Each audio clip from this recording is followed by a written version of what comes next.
말씀의 제목은 우리가 지켜야 할 영적 질서입니다. 우리가 지켜야 할 영적 질서. 사도 바울은 고린도전서 오늘 읽은 6장의 앞장에 있는 5장에서 음행으로 말미암아 흔들리고 있었던 교회 안의 영적인 질서에 대해서 그것을 바로잡을 것을 촉구했었죠. 그리고 이어서 오늘 본문 6장에서도 이 성도 간의 다툼으로 말미암아 이 세상과는 다른 영적 이 정체성을 가지고 있는 우리 그리스도인들이 세상 법정을 통해서 서로 고발하고 송사하는 것에 대해서 그 문제가 가지는 오류, 문제성에 대해서 지적을 하고 있습니다. 그러면서 우리가 그리스도인으로서 지켜야 할 하나님 나라의 영적인 질서에 대해서, 공동체 안에서의 영적 질서에 대해서 언급을 하고 있는 것이죠. 오늘 새벽에는 본문의 말씀을 통해서 세상과는 다른 정체성, 세상과는 다른 영적인 가치를 가진 우리 그리스도인으로서 우리가 지켜야 할 하나님 나라의 영적인 질서는 무엇인지 오늘 본문에 나타난 이 사도 바울의 가르침을 토대로 해서 우리가 함께 살펴보기를 원합니다. 첫 번째로 우리는 공동체 안의 갈등에 대해서 세상과는 이 다른 방식으로 해결해야 한다라고 하는 것입니다. 우리는 공동체 안의 갈등에 대해 세상과는 다른 방식으로 해결해야 합니다. 1절을 보실까요? 너희 중에 누가 다른 이와 더불어 다툼이 있는데 구태여 불의한 자들 앞에서 고발하고 성도 앞에서 하지 아니하느냐. 오늘 보면 1장을 보시면 고린도 교회 내에서 어떤 사람이 다른 사람과 더불어 다툼이 생겼어요. 근데 그것을 성도들 앞에서, 그러니까 이 공동체 안에서 해결하지 아니하고 그것을 불의한 자들, 주님을 믿지 않는 자들, 복음의 원리를 모르는 자들, 공동체를 모르는 자들, 그들 앞에서 그들의 문제를 해결하려고 송사하는 문제에 대해서 이 사도 바울이 지금 의문을 제기하는 것입니다. 2절과 3절을 보십시오. 성도가 세상을 판단할 것을 너희가 알지 못하느냐. 세상도 너희에게 판단을 받겠거든 지극히 작은 일 판단하기를 감당하지 못하겠느냐. 우리가 천사를 판단할 것을 너희가 알지 못하느냐. 그러하거든 하물며 세상 일이랴. 여기서 사도 바울이 제기하는 의문은 단지 이 세상 법정이 가지고 있는 어떠한 그 권위를 무시하거나 어떤 그 세상 법정이 가지고 있는 법정으로서의 효용성을 무시하거나 또한 그것을 아예 이용하지 말아라 라고 하는 것이 결코 아니에요. 사도 바울은 오히려 성도가 가지고 있는, 우리 그리스도인들이 가지고 있는 영적인 정체성에 대해서 계속해서 언급을 하고 있어요. 성도들이 어떠한 자들입니까? 지금 2절과 3절에 나와 있는 성도, 이 성도들이 어떠한 자들이에요? 장차 예수님이 다시 오실 때 이 불의한 세상을 판단할 자들이라고 하는 것이에요. 우리는 세상으로부터 판단받을 자들이 아니라 오히려 세상의 죄를 판단할 자들이라고 하는 사실입니다. 천사도 우리로부터 판단을 받을 것이다라고 이야기하고 있어요. 그런데 그러한 특별한 권위와 특별한 영적인 정체성을 가진 성도들이 이 교회 공동체 내에서 그 문제를 해결하지 못해서 그것을 세상 법정에 가지고 가서 불의한 자들 앞에서 그 교회의 그 부끄러운 모습들을 다 그렇게 내어놓고 그렇게 송사하는 것이 과연 옳겠느냐. 이것이 오류라고 하는 거예요. 7절과 8절을 보십시오.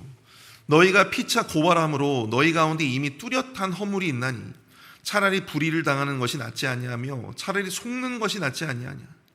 너희는 불의를 행하고 속이는구나. 그는 너희 형제로다. 교회 내에서 형제가 형제를 고발하는 것도 참 부끄러운 일인데 형제끼리 피차 고발하는 것은 형제들이 가지고 있는, 이 공동체가 가지고 있는 뚜렷한 허물을 이 세상에 드러내는 거라고 하는 것이죠. 사도 바울은 공동체를 지키기 위해서 성도로서 또 교회라고 하는 이 공동체의 영적인 가치와 권위를 지키기 위해서 차라리 우리가 불의를 당하는 것이 더 낫지 않겠느냐, 차라리 속는 것이 더 낫지 않겠느냐 이 말이에요. 여러분, 교회도 사람이 모인 공동체이기 때문에 교회 안에서도요 여러 다툼들이 있을 수 있고 또 다른 어떤 다른 의견들, 이견이 있을 수 있어요. 근데 그럴 때 우리는 보다 나은 어떤 공정함, 내가 지금 누리지 못한 어떤 그 공정함의 판단을 내가 받기를 원한다라고 하는 사실입니다. 그래서 나름 이 자신의 옳음을 관철시키기 하고 또 이 자신의 억울함을 호소하려고 하고 또 반대로 이 상대의 악함과 또 상대의 허물을 드러내려고 한다고 하는 것이죠. 그런데 문제는 그렇게 스스로 공정함을 위한 이 자신의 공정함을 어떻게 보면 내가 확증받기 위한 그 모든 행동들이 때로는 이 교회가 가지고 있는 영적인 가치들 또 권위 그리고 공동체성을 훼손시킬 수 있다고 하는 것입니다. 사도 바울이 이야기하고 있는 것처럼 지극히 작은 일을 판단받기 위해서 그보다 훨씬 더 중요한 가치인 이 성도라고 하는 정체성, 세상의 죄를 판단하고 세상의 죄를 지적해야 하는 어떤 그 성도로서의 영적인 권위를 그것 때문에 버릴 수 있느냐라고 하는 거예요. 그러므로 교회는 다툼과 분쟁의 문제들에 있어서 그리스도인다운 접근 방식이 필요하다라고 하는 사실입니다. 사도 바울은 성도의 권위를 해치고 교회의 거룩함과 정체성을 버리느니 차라리 형제들로부터 불의를 당하고 형제들로부터 속임을 당하는 것이 훨씬 더 낫다라고 하는 거예요. 세상은 공정과 정의라는 이유로 개인 우리를 지키라고 하지만 사도 바울은 교회를 지키기 위해 이 성도라고 하는 귀한 가치를 지키기 위해서 성도라고 하는 권위를 지키기 위해 자신이 당하는 손해나 불의를 감수할 수 있어야 한다고 하는 사실입니다. 세상과는 다른 복음의 방식으로 다툼과 분쟁을 해결해야 한다고 하는 것입니다. 여러분 창세기에 보시면 아브라함과 롯의 목자들이 다툴 때 아브라함은요 자신의 권위로서 자신의 이익을 주장할 수 있었어요. 먼저 좋은 것을 차지할 수 있었습니다. 손해보지 않을 수 있었어요. 그런데 아브라함은 어떤 결정을 내립니까? 오히려 조카에게 그 땅을 선택할 수 있는 양보를 하였다고 하는 사실입니다. 조카를 위해서 자신의 선택권을 양보하고 자신의 권리를 주장하지 않았어요. 상대를 이기고 자신의 권리를 지키는 것보다 그래서 이 하나님 앞에 득죄하는 것보다 손해를 감수하고 하나님 앞에서 이 삼촌과 조카 사이의 관계의 평화를 지키며 나아가기를 원했던 것이죠. 사랑하는 성도 여러분, 성도는 하나님 앞에서 엄청난 권리를 가진 자들이기도 하지만 그 이름이 갖는 엄청난 이 책임과 이 무게감을 가지고 살아야 하는 사람들입니다. 물론 공동체 내에서 서로 생각이 다를 수 있고 또 감정이 격화되어서 때로는 다툴 수도 있겠죠. 그런데 그것을 해결하는 것도 우리는 세상의 방식이 아니라 하나님의 방식으로 이 복음의 원리에 입각한 방식으로 해결되어져야 한다고 하는 사실입니다. 복음의 원리에 대한 이해가 전혀 없는 교회 공동체에 대해서 전혀 선 지식이 없는 그런 세상 법정에서 자신의 공정성을 지키겠다고 교회와 성도의 가치를 훼손하는 일, 그것을 마다하지 않는 것만큼 어리석은 것은 없다라고 하는 것이죠. 하나님이 기뻐하지 않으시는 것입니다. 우리는 공동체 내에서 관계보다 우리의 권리를 더 중요하게 생각하고 있지는 않습니까? 교회가 분열되든 교회가 깨어지든 그것과는 상관없이 나의 권리, 나의 유익, 나의 신원만이 해결되면 그뿐이다라고 하는 생각으로 우리가 살아가고 있지는 않습니까? 내 자존심 때문에 나의 형제, 자매 그리고 공동체를 아프게 하고 있지는 않습니까? 화해보다는 나의 그릇된 정의가 이기는 것이 더 중요하다고 생각하고 있지는 않나요? 빌립보서를 통해서 사도 바울이 강조하고 있는 것처럼 하나님의 본체가 되심에도 불구하고 스스로 자신을 비워 종의 형체를 가지시고 이 땅에 오신 예수 그리스도의 마음을 본받아 세상의 방식이 아닌 복음의 원리로서 개인의 사사로운 이익이 아니라 공동체와 교회의 유익을 우선할 수 있는 그러한 성숙한 우리 그리스도인들의 모습으로 나아가시는 저와 여러분들이 되시기를 축복합니다. 두 번째로 우리는 작은 이익에 눈멀어 우리가 받을 큰 유업을 놓쳐서는 안 된다라고 하는 사실입니다. 작은 이익에 눈멀어 우리가 받을 큰 유업을 놓쳐서는 안 된다. 우리 9절부터 11절까지의 말씀을 보십시오. 불의한 자가 하나님 나라를 유업으로 받지 못할 줄을 알지 못하느냐. 미혹을 받지 말라. 음행하는 자나 우상 숭배하는 자나 간음하는 자나 탐색하는 자나 남색하는 자나 도적이나 탐욕을 부리는 자나 술 취한 자나 모욕하는 자나 속여 빼앗는 자들은 하나님 나라를 유업으로 받지 못하리라. 너희 중에 이와 같은 자들이 있더니 주 예수 그리스도의 이름과 우리 하나님의 성령 안에서 씻음과 거룩함과 의롭다 하심을 받았느니라. 사도 바울은 갑자기 성도 간의 송사에 대한 문제를 언급하다가 갑자기 너무 장황하다 싶을 정도로 이 음행과 우상 숭배를 비롯한 여러 이 죄악들을 언급하고 있어요. 학자들은 이 죄들이 당시에 고린도 교회에 만연되어져 있었던 그러한 죄들을 이야기하고 있다, 그렇게 주장을 하고 있습니다. 음행과 우상 숭배를 비롯한 이런 여러 죄악들을 행한 불의한 자들, 결국 하나님 나라의 유업을 받을 수 없을 것이다, 그렇게 이야기하고 있어요. 그리고 오늘 본문 11절을 보시면 고린도 교회 안에도 이와 같은 자들이 있었다라고 이야기를 합니다. 고린도 교회 안에도 이와 같은 자들이 있었다. 그런데 그와 같은 자들이 교회 공동체 안에서 예수 그리스도의 이름과 하나님의 성령 안에서 죄 씻음을 얻었고 거룩함과 의롭다 하심을 받았다라고 이야기를 하고 있어요. 사도 바울이 강조하는 교회의 모습이 바로 이렇다라고 하는 사실이에요. 아무리 불의한 자들이라 해도 앞에서 언급한 것처럼 여러분 보세요. 우상 숭배하거나 음행하거나 간음하거나 탐색하거나 남색하는 자들, 동성애를 말합니다. 도적, 탐욕을 부리는 자. 여러분 교회 안에 이러한 죄들을 가지고 있는 자들이 막 넘쳐난다고 생각을 해보세요. 근데 중요한 것은 아무리 그러한 극악한 죄를 지었다 하더라도 예수 그리스도 안에서 그들이 변화되었다라고 하는 사실. 교회라고 하는 것이 바로 그러한 곳이라고 하는 거예요. 변화된 자들. 예수 그리스도 안에서 죄를 씻고 거룩함과 의롭다 하심을 얻을 수 있는 그곳이 바로 교회라고 하는 거예요. 불의한 죄를 지었다 하더라도 회개한다면 얼마든지 용서받고 거룩하게 되어지고 의롭게 되어질 수 있는 바로 그것이 교회가 되어야 하는 것입니다. 그러나 앞에서 언급되었다시피 교회 공동체의 이러한 영적인 정체성을 잃고 사사로운 어떤 개인의 유익 때문에 교회가 가지는 이러한 아름다운 모습들이 훼손되고 있음을 사도 바울은 지금 지적하고 있는 것입니다. 불의한 자들도 그 죄를 씻고 거룩하고 의롭다 하심을 받아서 이 새롭게 되어야 할 그런 교회 공동체가 그 안에서 오히려 서로 송사를 벌이고 서로 분열하고 음행하고 또한 분쟁하는, 그러므로 말미암아 교회가 가지고 있는 변화된 공동체라고 하는 그런 아름다운 가치가 훼손된다면 어떻게 되겠느냐. 불의한 자들도 변화되어서 하나님 나라의 유업을 상속받을 수 있음에도 불구하고 오히려 형제들끼리 분쟁과 소송으로 말미암아 그러한 가치가 물거품이 되어버리는 것을 보면서 바울은 우리에게 가르쳐주고 있어요. 나의 억울함을 풀어보려고 내 작은 유익을 얻으려다가 더 크고 복된 하나님 나라의 유업을 잃어서는 안 된다는 사실입니다. 우리 공동체 내에서 누군가를 향하여 손가락질을 하고 불의한 방식으로 판단하기 이전에 우리 모두가 예수 그리스도 안에서 모두가 다 불의한 자였고 우리 모두가 다 수만 가지 죄를 지었던 그러한 존재라고 하는 사실을 우리가 인정해야 돼요.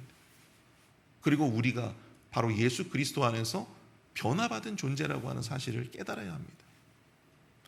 형제를 판단하고 형제를 속이고 형제를 상대로 탐욕을 부리며 착취하려고 하는 것, 그것도 모자라 어리석게도 세상에 그것을 판단받고자 하는 것, 이것은 변화된 우리의 신분과 변화된 우리의 정체성에 어울리지 않는 모습이다라고 하는 것입니다. 사랑하는 성도 여러분, 사도 바울을 보세요. 여러분 그 죄로만 따져본다면 사도 바울은요 교회 공동체 안에 들어올 수 없을 조차 없는 그런 자였을 것입니다. 그리스도를 믿는 자들을 오히 죽이고 또한 그들을 감옥에 가두고 핍박하는 데 앞장섰던, 어쩌면 그가 유대인으로서의 어떤 열정이 앞서서 그가 조금 더 사역을 더 많이 했더라면, 그러한 일들을 많이 했더라면 여러분 초대교회는 오히려 도륙되었을지도 모릅니다. 그러나 교회의 가치는 그를 용납해 주는 것이었어요. 죄인 중에 괴수였던 그를 받아들였고 사도의 위치로 그를 세워주었습니다. 그 수많은 죄를 지은 불의한 자들 속에서도 여러분 그 자신은 그 수많은 불의를 행한 그 모든 사람들 안에 이 자신도 포함되어 있었음을 사도 바울이 지금 고백을 하고 있는 거예요. 그러나 그러한 자들이라 할지라도 다시금 새롭게 태어날 수 있는 그것이 바로 교회라고 하는 사실입니다. 완전하진 않지만 예수 그리스도 안에서 변화된 자들의 모임이 바로 교회잖아요. 그런데 자기들도 완벽하지 않으면서 누구를 비난하고 누구를 지금 송사하고 세상 법정에서 자기 의를 다루고자 하는 그런 행위가 그럼 얼마나 어리석은 행위겠어요. 사랑하는 성도 여러분, 오늘 말씀을 정리합니다. 교회 안에서 우리의 영적인 질서가 문란해지면요, 자기 자신이 얼마나 큰 죄인이었는가를 망각하게 되어져 있습니다. 자기가 얼마나 큰 죄인이고 자기가 얼마나 큰 은혜를 입은 자인지를 잊게 되는 거예요. 그리고 결코 용납할 수 없는 형제와 자물의 허물만이 보이는 것입니다. 죄만 보이는 거예요. 그러니까 복음의 방식이 아니라 자꾸만 세상의 방식으로 갈등들을 해결하려고 합니다. 네가 옳으니 내가 옳으니, 이 세상의 방식으로 그것을 해결하려고 하는 거예요. 심지어는 세상의 법정에서 자신의 형제와 자매를 세우고 법정 다툼을 벌이기도 합니다. 사랑하는 성도 여러분, 우리는 세상으로부터 판단받을 자들이 아니라 오히려 세상을 주의 말씀으로 말미암아 판단해야 할 자들임을 기억하십시오. 자신의 억울함과 의로움을 드러내기 위해서 교회의 영광을 가리고 성도의 권위를 스스로 실추시키는, 훼손하는 그런 어리석음을 결코 범해서는 안 되는 것입니다. 또한 교회는 변화받을 자들의 모임이라고 하는 사실을 여러분들 잊지 마십시오. 교회가 가지는 아름다운 가치예요. 나의 억울함을 풀기 위해서 교회의 아름다운 가치가 더 이상 훼손되어서는 안 된다고 하는 사실입니다. 눈앞에 보이는 작은 유익 때문에 하나님 나라의 유익을, 하나님 나라의 유업을 스스로 포기하는 그런 어리석은 자들이 아니라 내 안에 꿈틀대어지는 과거의 사람, 죄의 노예로서의 어떤 함몰된 존재가 아니라 예수 안에서 새롭게 변화된 자로서 스스로 복음의 원리로 모든 갈등들을 해결하고 노력하는 저와 여러분들이 되시기를 축복합니다. 우리 시간 함께 말씀을 생각하면서 함께 기도할 수 있기를 바랍니다. 공동체 내에서 형제들과 갈등이 생길 때 세상의 방식이 아니라 하나님의 방식으로 해결할 수 있게 하여 주시옵소서. 작은 유익으로 말미암아 더 큰 하나님의 유업을 잃는 실수를 범치 않게 하여 달라고 이 시간 함께 우리 마음을 모아서 함께 기도하며 나가도록 하겠습니다.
주옵소서.